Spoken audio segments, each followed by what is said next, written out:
Hello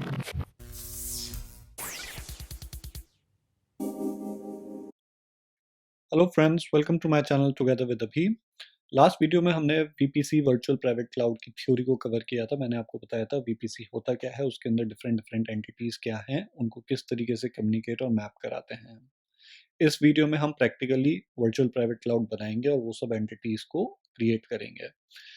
सो उसके लिए क्या किया है, मैंने एक लैब गाइड आपके लिए बना लिया। We will follow the instructions और as per this lab guide, so हमारे को फॉलो करने के लिए आसानी होगी। फर्स्ट स्टेटमेंट है create VPC and name it my VPC. So we will come to AWS management console. इसके अंदर जाके आप सर्विसेज में वीपीसी सर्च कर सकते हैं। वीपीसी करके आपको सर्विस दिख जाएगी यहाँ पे and you will come to VPC dashboard. अभी इसमें आप देखेंगे काफ़ी चीज़ें बाय डिफ़ॉल्ट बनी हैं। एक तो रिसोर्सेज बाय रीजन, सबसे पहले इंपॉर्टेंट चीज़ है नोट करने की कि हम मुंबई रीजन में हैं, तो मुंबई रीजन रिलेटेड रिसोर्सेज हैं। वीपीसी एक बाय डिफ़ॉल्ट बना हुआ आता है, so you can go and see कि एक बाय डिफ़ॉल्ट ऑलरेडी बना होता है। तो जब आप EC2 इंस्टेंसेस वगैरह क्रिएट करते हैं, बाय डिफ़ॉल्ट सेटिंग्स में ये जो डिफ़ॉल्ट वीपीसी आपका बना हुआ है उसके अंदर आपको ये बन जाता है। ठीक है।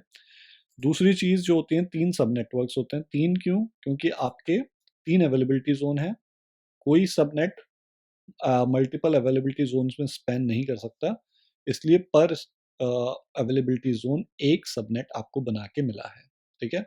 These are by default, default होते हैं, default subnet. As you can see यहाँ पे मेंशन है, यस डिफ़ॉल्ट सबनेट। नेक्स्ट चीज़ है एक रूट टेबल। एक डिफ़ॉल्ट रूट टेबल होती है। आपका सबनेट जो है वो किसी न किसी रूट टेबल से एसोसिएट ज़रूर होना चाहिए। तो अगर आपने नहीं किया है तो बाय डिफ़ॉल्ट रूट टेबल जो होती है एसोसिएटेड, वो डिफ़ॉल्ट रूट टेबल होती है। सो हियर यू कैन सी कि सबनेट एसोसिएशंस, तीनों सबनेट इस रूट टेबल को एसोसिएटेड हैं। इसके अंदर आप रूट्स इस तरीके से डिफाइन करते हैं। जैसा मैंने बताया था कि जितने भी लोकल, एक लोकल आपका रूट होता है जो आपस में वीपीसी के अंदर जितने भी रिसोर्सेज हैं वो एक दूसरे से आसानी से कम्युनिकेट कर सकते हैं। तो उसके लिए यहाँ पे इन्होंने लोकल रूट बना रखा है। ये एक इंटरनेट गेटवे वाला रूट है, तो इसका मतलब है कि एक इंटरनेट गेटवे भी आपको बाय डिफ़ॉल्ट मिला है। आप एक और इंटरनेट गेटवे हम अभी अपना खुद का कस्टम बनाने वाले हैं और इस इंटरनेट गेटवे को इन्होंने अटैच कर रखा है बाय डिफ़ॉल्ट वीपीसी। तो ये सब बना बनाया आपको शुरू से मिलता है। इसके अलावा एक नेटवर्क ACL जो कि सबनेट लेवल पे हमारा एक्सेस कंट्रोल लिस्ट होती है। अगर आप वो ऑफिस वाली एनालॉजी देखें तो पुणे ऑफिस का जो एक सिक्योरिटी लेवल है मुंबई ऑफिस का है, उसी तरीके सबनेट लेवल पे जो है वो नेटवर्क ACL है। इसके अंदर आप इनबाउंड और आउटबाउंड रूल दोनों लिख सकते हैं। इसके जो रूल्स हैं इनको अलाउ और डिनाई दोनों कर सकते हैं आप। ये रूल नंबरिंग किस तरीके से होती है इसको हम थ्योरी में नेक्स्ट वीडियो में देखेंगे। But here the important point two notice कि तीनों सब नेटवर्क्स इसी से एसोसिएटेड हैं। So that is all that you get by default, but we are not going to use any of the default things. हम यहाँ पे शुरू से सब कुछ create करेंगे. So the first thing that I said, we are just going to create my VPC. एक देखिए ये सब create करने के लिए एक launch VPC wizard भी होता है, ठीक है, जहाँ पे आपको ये सब चीज़ें आसानी से आप एक क्लिक करेंगे और काफ़ी चीज़ें बनी बनाई मिल जाएंगी, बट उससे आपको सीखने को बहुत कम मिलेगा। ठीक है, तो मैं चाहता हूँ कि हम प्रॉपर अच्छे से सीखें। That is why we are just going to use the proper method जहाँ पे हम शुरू से स्क्रैच से वीपीसी को बनाएंगे। So let's go your VPCs. अभी यहाँ पे कोई भी वीपीसी हमारा डिफ़ॉल्ट के अलावा नहीं है, तो अब हम पहला बनाएंगे। क्रिएट वीपीसी पे जाएंगे, यहाँ पे हम नाम देंगे माई VPC. CIDR block, let's use 10.0.0.0/16. So I hope this is very clear to you कि हम क्या यूज़ करना है, कितने हमारे को यहाँ पे एड्रेसेस मिलेंगे, 25536 something. So VPC has been created, right? Now let's see the next statement. So please note a default route table and a network ACL created specifically for this VPC. So now if we go, एक तो हमारे default था ही, अगर हम VPC dashboard में जाएंगे तो एक राउट टेबल और हमारी बन गई है और एक नेटवर्क ACL और ऐड हो गया है। सो ये जो है VPC हमारी आईडी, ठीक है, ये एक राउट टेबल नई हमारी अभी बन गई है। ठीक है, और एक ये नेटवर्क ACL भी हमारा एक्स्ट्रा बन गया। ये 3 सब नेटवर्क वाला जो डिफ़ॉल्ट था वो था। अब इस VPC रिलेटेड हमारा एक नया नेटवर्क ACL बन गया। Now let's go to the next thing, create subnet and name it my private subnet, और ये उसका स्पेस देंगे और एक public subnet. Okay, let's do that. So हम आएंगे सबनेट्स में, क्रिएट करेंगे सबनेट, नेम करेंगे इसे माई प्राइवेट सबनेट। VPC हमारा जो माई VPC है, अवेलेबिलिटी जोन एक किसी अवेलेबिलिटी जोन में दे देते हैं और इसका हम देने वाले हैं 10.0.0, प्राइवेट के लिए 1.0/24। okay, let's create it, close। now we are going to create one more, इसको नाम देंगे हम my public subnet। Same VPC हमारा my VPC, अवेलेबिलिटी जोन अब इस पर साउथ 1B ले लेते हैं और इसका 10.0.0.0/24। Let's create it. सो हमारे दोनों VP सबनेट्स भी क्रिएट हो। Create an internet gateway and name it my internet gateway. अब एक इंटरनेट गेटवे जिससे कि हम इनको दोनों को डिफाइन कर पाए कि क्या पब्लिक है क्या प्राइवेट है एक्चुअल में। सो ऑलरेडी एक है, we create one more, I name it my internet gateway. Let's create it. इस इंटरनेट गेटवे को हमें अटैच भी करना होगा and attach it to my VPC। So we are going to attach it. अभी ये डिटैच मोड में है, so we are going to attach it to the VPC which is our VPC, my VPC। let's attach it। यहाँ पे ये attach भी हो गया।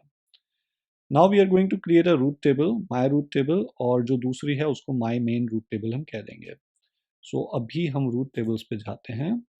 ये जो हमारी VPC से जो associated है, so हमारा VPC का let's create first root table, my root table। इसमें हम VPC देंगे अपना ये, let's create it, it is created। और ये जो हमारी VPC से एसोसिएटेड डिफ़ॉल्ट वाली है उसको हम नाम दे देंगे माई मेन रूट टेबल। इसका मतलब ये है कि जो भी सबनेट हमारे VPC में क्रिएटेड है जिसको मैंने किसी टेबल से एसोसिएट नहीं किया, वो इस रूट टेबल से अपने आप एसोसिएट हो जाएगा। Okay, the next thing that we are going to do, create entries in my root table to allow access to the outside world through internet gateway, my internet gateway। please note an existing local root। सो अगर मैं अब यहाँ पे आता हूँ my root table में, इसमें roots में देखेंगे एक लोकल रूट ऑलरेडी बना हुआ है। ठीक है, जितने भी हमारे VPC के अंदर जितने भी एंटिटीज हैं उनके लिए लोकल रूट बना हुआ है, पर हम आउटसाइड वर्ल्ड के लिए एक नया क्रिएट करने वाले हैं। So /0, this is the outside world and we are going to go it through our internet gateway, my internet gateway। okay, so root already create कर दिया। अब added subnet associations in my root table to attach to my public subnet। तो अगर मैं अपने public subnet में जाऊंगा जिसको मैंने public just बोला है, और वो public कब बनेगा, जब उसके पास root table जो association है वो ऐसी root table हो जिसका outside world internet gateway के लिए root हो। so that will be my root table। तो अभी जब यहाँ पे इसको इंटरनेट गेटवे से एसोसिएशन हो गया है तो this has become actually become a public subnet. Private subnet अभी भी मेरी डिफॉल्ट रूट टेबल से अटैच्ड है जिसके अंदर आउटसाइड वर्ल्ड के लिए अभी कोई एंट्री नहीं है, so that is why it is a private subnet। The next thing we are going to do is create an EC2 Linux instance within my VPC, my public subnet, and I'll auto assign public IP। क्योंकि तो यहाँ पे हम VPC dashboard में भी आ जाते हैं, launch करेंगे EC2 इंस्टेंसेस और ये auto assign public IP is important for the public sub network, जिससे कि उसको पब्लिक आईपी मिल जाए। We are going to configure. अब यहाँ पे नोट कीजिएगा बाय डिफ़ॉल्ट VPC जो डिफ़ॉल्ट वाला है वो है, यहाँ पे मैंने माई VPC सेलेक्ट किया। सबनेट मैंने अपना पब्लिक सबनेट वाला कर रहा हूँ पहले, public subnet.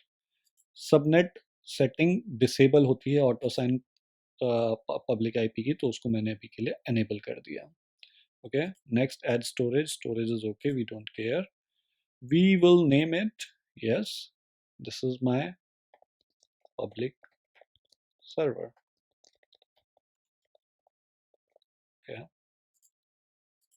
configure security group. Yes, we would want to create a new security group. So the way we have said, my public server, my Linux public security group, इसको हम बनाएंगे यहाँ पे my public. यहाँ पे SSH तो allowed है, इसके अलावा मैं HTTP अलाउ कर रहा हूँ एंड HTTPS भी अलाउ कर रहा हूँ, जिसके लिए 80 और 443 आ जाते हैं. ठीक है, so we don't need IPv6 is okay, we don't need that. तो हम केवल अभी V4 की बात कर रहे हैं, VP6 का यहाँ पे आ जाता है. So let's review and launch.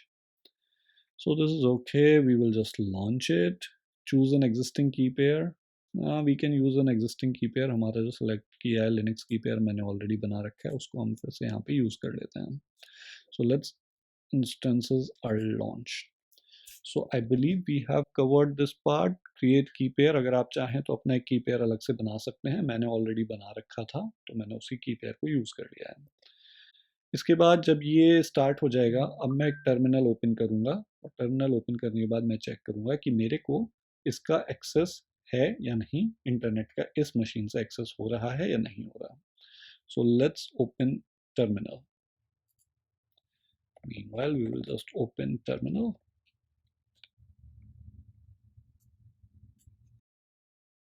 So as you can see अब हमारा पब्लिक सर्वर जो है वो रनिंग स्टेट में आ गया है. सो हम टर्मिनल पे चलते हैं. यहाँ पे मेरे पास ऑलरेडी मेरा लिनक्स की पेयर, विंडोज़ की पेयर है, जिसकी परमिशन हमने सब कुछ सेट सही से कर रखी है. So will just go and connected. So SSH EC2 user and at the rate के लिए मैं यहाँ पे इसका पब्लिक IP यूज़ कर लेता हूँ. ओके, एंड -i लिनक्स की pair. Yes, as you can see we are able to log in. If you want to ping, you will see कि यहाँ पे मैं ping कर पाता हूँ. We are able to ping it successfully, no issues as such, right? Similarly, अगर आप करके देखना चाहते हैं तो sudo yum update -y.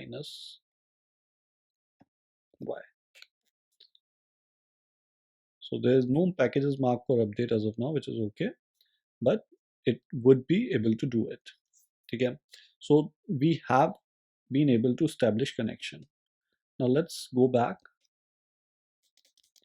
to what we have here. Now we will create another EC2 link, instance. इसको myVPC my private subnet. इस time हम auto assign public IP नहीं करेंगे, private server करेंगे. और important है कि जब security group create करना है, so we will allow SSH on port 22 to IP address for public subnet. ठीक है, क्योंकि हम चाहते हैं कि केवल ये instance जो है उसको केवल public subnet से ही SSH करने का permission हो. So we will configure. We will use myVPC. Private subnet में बनाएंगे. Disable है. Okay, we will want to keep it disabled. इसको चाहे तो आप ऐसे भी डिसेबल कर सकते हैं. Add storage, add tags, click to add name. Name में हम देंगे my private server. Okay. Next, configure security group. नया security group बनाएंगे जिसका नाम हम देंगे my Linux private security group. Okay. इस केस में हम SSH जस्ट अपने IP से भी नहीं, हम इसको देना चाहते हैं 10.0.0/24, जो कि हमारा पब्लिक सबनेट का है, वहाँ से देना चाह रहे हैं केवल. बाकी किसी दुनिया को हम नहीं देना चाह रहे. लिनक्स की पेयर आप यहाँ पे नया भी बना सकते हैं. Let's actually create a new key pair जिसको मैं कॉपी पेस्ट भी कर सकता हूँ. Okay, so if in case people don't know how to do that, I can, well, let's create another one. My Linux private key pair. Okay. So download key pair, ये key pair मेरा download हो गया है, okay, and I can launch the instance now. So अभी हमारा दोनों running state में आ गए हैं, प्राइवेट और पब्लिक सर्वर। अब हमें क्या करना है कि जो हमारी की पेयर है, क्योंकि अभी की हमने एसएसएच करना है पब्लिक सर्वर से प्राइवेट सर्वर के अंदर, ये क्योंकि हम केवल पब्लिक सबनेट वाले ही इंस्टेंसेस को अलाउ कर रहे हैं। सो हमारे को ये की पेयर भी वहाँ पे कॉपी पेस्ट करनी पड़ेगी। So what will do, will go to the terminal first, okay, हम टर्मिनल पे आते हैं।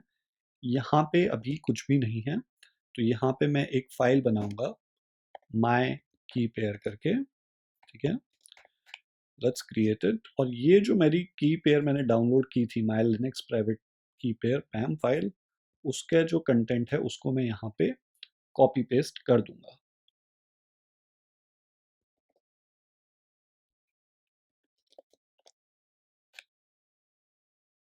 This file has been copied here, okay. अब इसकी परमिशन हम अपने को चेंज करनी पड़ेगी, because otherwise it will complain. So इस फाइल की परमिशन को मैं यहाँ पे चेंज कर देता हूँ, okay. Everything is set now. Now we just need to do ssh ec2 user @ अब अपने को देखना है कि वहाँ पे एड्रेस क्या है प्राइवेट सर्वर का। SC यहाँ पे इसको पब्लिक आईपी कुछ भी असाइन नहीं हुआ है, केवल एक प्राइवेट जो आईपी है वो इसको यहाँ पे असाइन हुआ है। इस प्राइवेट आईपी को हम कॉपी कर लेते हैं and we will paste it here, -i and my key pair यहाँ पे हम दे देंगे। Yes, I want to connect and as you can see you can log in, you are able to SSH। अगर आप बाहर से SSH करने की कोशिश करेंगे तो वो अलाउ नहीं करेगा, क्योंकि सिक्योरिटी ग्रुप के अकॉर्डिंग आपको केवल SSH पब्लिक सबनेट से ही है, ओके। पर यहाँ पे हम करके देखते हैं, are we able to do ping to the outside world. So you see we are not able to do it, okay, otherwise अभी तक आपको रिटर्न आ जाता। तो यहाँ पे आप नहीं कर पा रहे हैं, तो इसको कैसे कर सकते हैं? इसके लिए अब हमारे को नेट इंस्टेंस बनाना पड़ेगा। तो अभी तक हमने इस्टेब्लिश करने की कोशिश करी कनेक्शन, वो नहीं हुआ। अब हम जाएंगे और करेंगे, इस्टेब्लिश करेंगे internet connection for private server. इसको करने के दो तरीके हैं, एक है नेट गेटवे, दूसरा है नेट इंस्टेंस। पहले हम नेट गेटवे वाला तरीका अपनाने की कोशिश करेंगे। तो create NAT gateway and name it my NAT gateway in public subnet. So let's go back to our instance.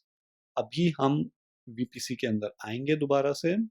यहाँ पे देखिए एक नेट गेटवे करके आपको दिखना चाहिए। Where is it? NAT gateways, ठीक है। अभी कोई नेट गेटवे नहीं है, so we will create a NAT gateway. Subnet किस पब्लिक सबनेट में हमने हमारे जो डायग्राम था उसके अकॉर्डिंग हमें पब्लिक सबनेट के अंदर ये बनाना है, okay. So my public subnet, इसके लिए आपको इलास्टिक आईपी लगती है। So let's allocate elastic IP, let's add a tag, और टैग में हम नाम देते हैं इसका my what. So let's create a NAT gateway. अब इसके बाद आपको रूट टेबल को इसको चेंज करना पड़ेगा, ठीक है। अब आप क्या चाहते हैं, माय मेन रूट टेबल, जो आपकी मेन रूट टेबल है जिससे आपका प्राइवेट सबनेट एसोसिएटेड है। तो सबनेट एसोसिएशन देखेंगे तो यहाँ पे आपका प्राइवेट सबनेट इस मेन रूट टेबल से एसोसिएटेड है, और इसके अंदर अभी तक रूट्स क्या हैं, केवल लोकल रूट है। अगर आपको इसे इंटरनेट का रूट देना है, इफ़ यू वांट कि ये बाहर की दुनिया से पूरी बात कर पाए, तो उसके लिए आप देर कह रहे हैं कि it will go through my net gateway. तो यहाँ पे आपका नेट गेटवे आ जाएगा, माय नेट गेटवे, और इसको आप सेव रूट्स कर सकते हैं। And now it is all good for you to go and check कि वेदर आप अब वहाँ से इंटरनेट एक्सेस कर पा रहे हैं या नहीं। So let's get back to our terminal and let's check it. Are we able to ping now or not? Still taking some time. Net gateway को आने में कुछ टाइम लगता है. So we can see, we can wait.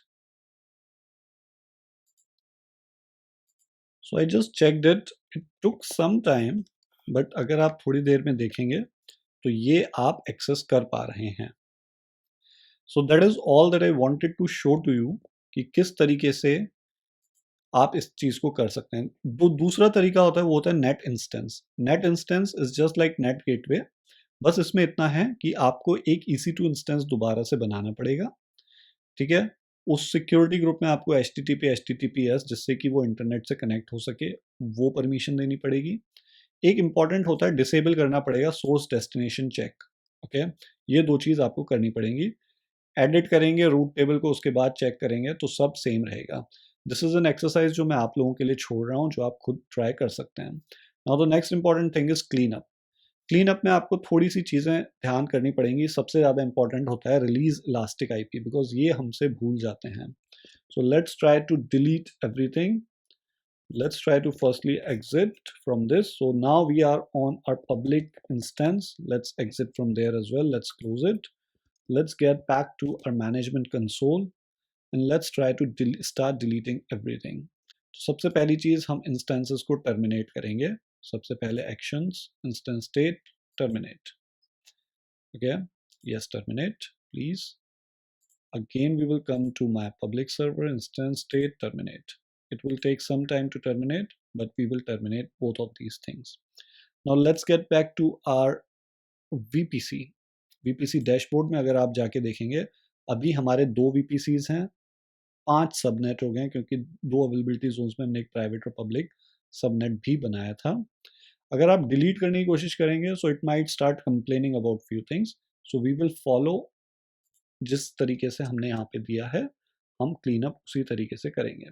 सो अगर आप यहाँ पे जाएंगे my VPC and you will try to delete, it will complain about a few things, ठीक है। ये कहेगा कि नेटवर्क इंटरफेस यूज में है, व्यू दीज नेट गेटवेज जो यूज में है, तो पहले हम इनको बंद कर लेते हैं। नेटवर्क इंटरफेस अपने आप हो जाएगा, नेटवर्क गेटवे को हम बंद कर देते हैं। नेटवर्क गेटवे को करने के लिए आप डिलीट करेंगे, yes, I want to delete my net gateway. Deleting, it will take some time and it will get deleted, ठीक है। इसके अलावा आप सबनेट्स जो हैं वो अपने डिसएसोशिएट कर सकते हैं रूट टेबल से, रूट टेबल डिलीट कर सकते हैं उसके बाद। तो मैं रूट टेबल पे जाऊंगा and I will try my route table subnet associations. यहाँ पे मैं एडिट कर देता हूँ and I don't want this subnet association at all, ठीक है। No subnets are selected, save, and now I'll try to delete my root table, delete root table. So yes, it is deleted. My main root table अपने आप जब हम VPC connect करेंगे, कोशिश करेंगे बंद करने की, वो हो जाना चाहिए। अभी let's try to delete it, delete VPC until they have been deleted. So अभी नेट गेटवे हमारा शायद डिलीट नहीं हुआ है, इसीलिए अभी इसे डिलीट करने का परमिशन नहीं है। अभी डिलीट हो गया। Let's try to delete this now again, delete VPCs, yes. So it is going to tell you ये सब कुछ डिलीट कर देगा। So it is going to delete security groups, internet gateway, subnets, VPC, everything has been deleted. What you can do, instances भी आपके terminate हो चुके हैं, terminated. You can just go and verify everything from the VPC dashboard. So in all 1 बचना चाहिए, default वो है, 3 subnet बचने चाहिए वो हैं, रूट टेबल 1 बचना चाहिए, इंटरनेट 1 गेटवे बचना चाहिए, नेटवर्क ACL। नेटवर्क गेटवे अभी दिखाएगा आपको थोड़ी देर के लिए, बट वो डिलीट हो चुका है, थोड़ी देर बाद ये भी आपको ख़त्म हो जाएगा, यहाँ से दिखना बंद हो जाएगा। So everything has been deleted, the only thing elastic IP, ये आपको रिलीज़ करना बहुत ज़रूरी है, क्योंकि अगर आपने रिलीज़ नहीं किया तो आपके रुपए लगते रहेंगे, you will be charged for this. So release elastic IP addresses, yes, please release it. So now everything has been cleaned up. That is all for today. I hope it has been very useful to you. If you did like it, please like it, share it, comment it, and please do subscribe to my channel.